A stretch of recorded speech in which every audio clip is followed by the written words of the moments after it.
Buenas, hoy les voy a hablar sobre el contrato de fianza. Primero voy a hablarles sobre unos antecedentes de la fianza. Los antecedentes de la fianza se pueden encontrar en Babilonia, Israel y especialmente en Roma.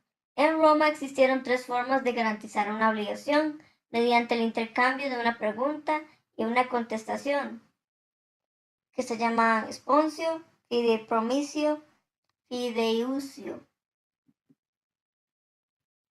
Sigamos. ¿Qué es el contrato de fianza?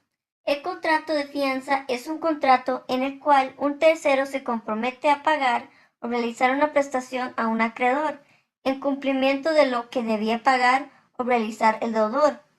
En síntesis, busca pagar una deuda ajena en caso de incumplimiento del deudor fiado. Tiene unas características. El contrato de fianza es unilateral, gratuito, nominado, consensual, solemne, de ejecución simultánea y accesorio. Las partes del contrato de fianza. Primero tenemos el fiador, es quien se compromete a cumplir con la obligación ajena en caso de que el deudor fiado incumpla. Después tenemos el acreedor, posee un derecho de crédito en contra de un deudor, el cual lo ejecutará en contra de los fiadores en caso de incumplimiento. Aquí decidí solo mencionar al fiador y el acreedor porque el deudor fiado no es parte, pero sí tendrá efectos en el contrato. Si el deudor incumple, el fiador es quien lo cubre. Ahora sí puede haber una pluralidad de fiadores.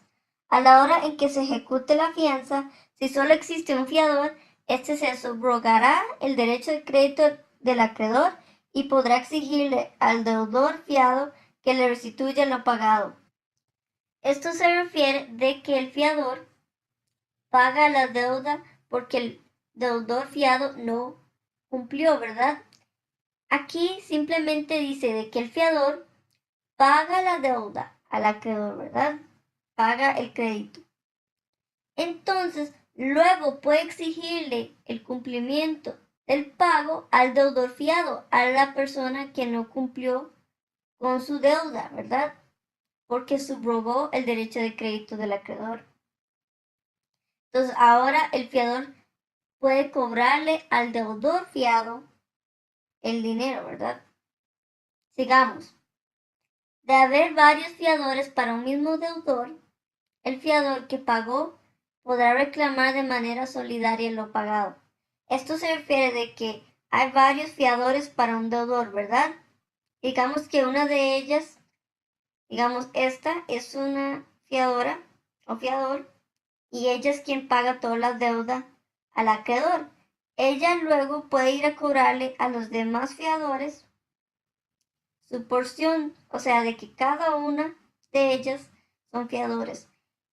Entonces, cada una igualitariamente o equitativamente tiene una porción que tiene que pagar. No le toca a una sola persona, sino a todas. Entonces, si hay una persona, un fiador que pagó todo, esta persona puede subrogar los derechos de crédito del acreedor y cobrarle a los demás, ¿verdad?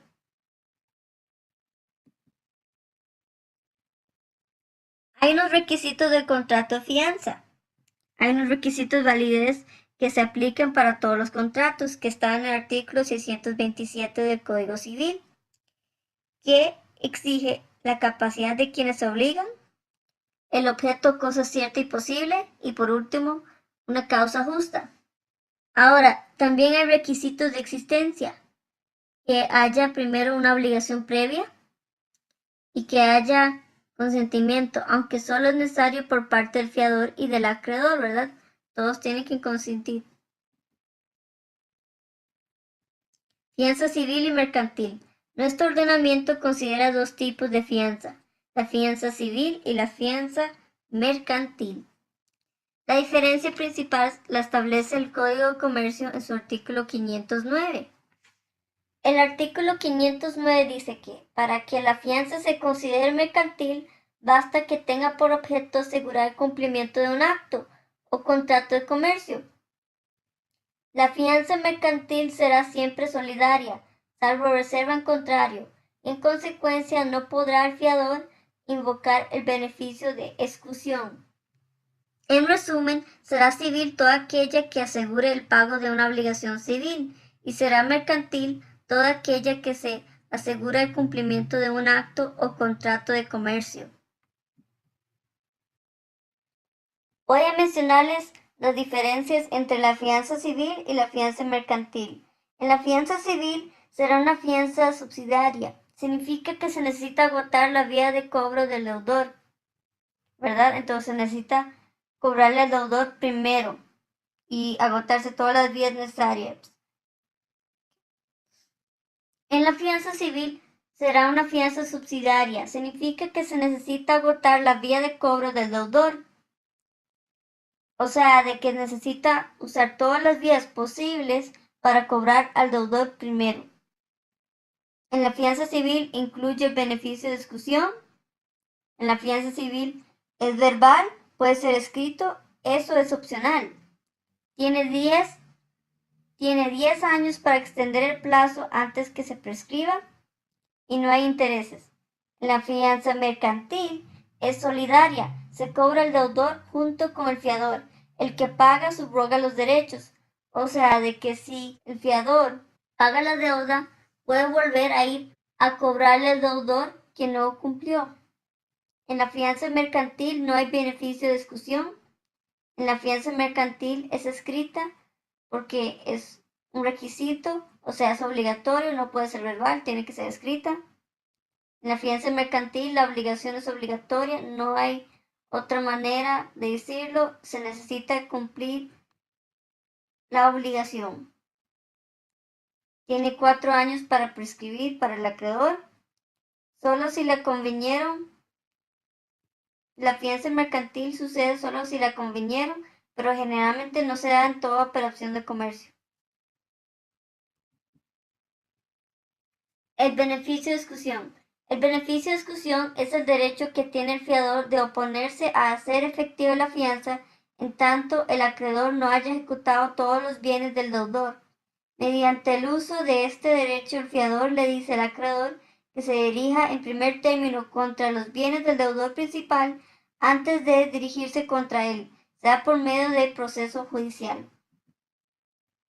Obligaciones y efectos de la fianza. Primero hablemos sobre las obligaciones del fiador. Primero, tiene que cumplir con la obligación en caso de que el deudor fiado no lo haga, según todo lo que se haya establecido. Expresar su consentimiento, contar con bienes suficientes para poder cancelar la deuda. Segundo, veamos las obligaciones del acreedor. Se desprenderán de la naturaleza y de las circunstancias de la obligación, o sea, de que el acreedor tiene la obligación o tiene el derecho de cobrar a su deudor y si incumple, puede cobrar al fiador. Además, las normas que tratan de la fianza están en el Código de Comercio, artículos 509 hasta 520, y en el Código Civil es artículo 1301 hasta 1333. Extinción y nulidad de la fianza. La fianza se extinguirá por varios motivos. Extinción del contrato principal. Esto sería el contrato obligación que ya existió antes de la fianza, que por extinguirse el contrato principal, la fianza también se extingue. También hay dación en pago, incluye la evicción, y por último la fianza se extinguirá por culpa o hecho del acreedor. Será nula por varios motivos. Primero, invalidez de la obligación principal, si hay errores en esa obligación o contrato. Y segundo, si hay menores de edad e incapaces. Esto lo establece el artículo 1302 del Código Civil y artículos 517 del Código de Comercio. Eso sería todo. Muchas gracias.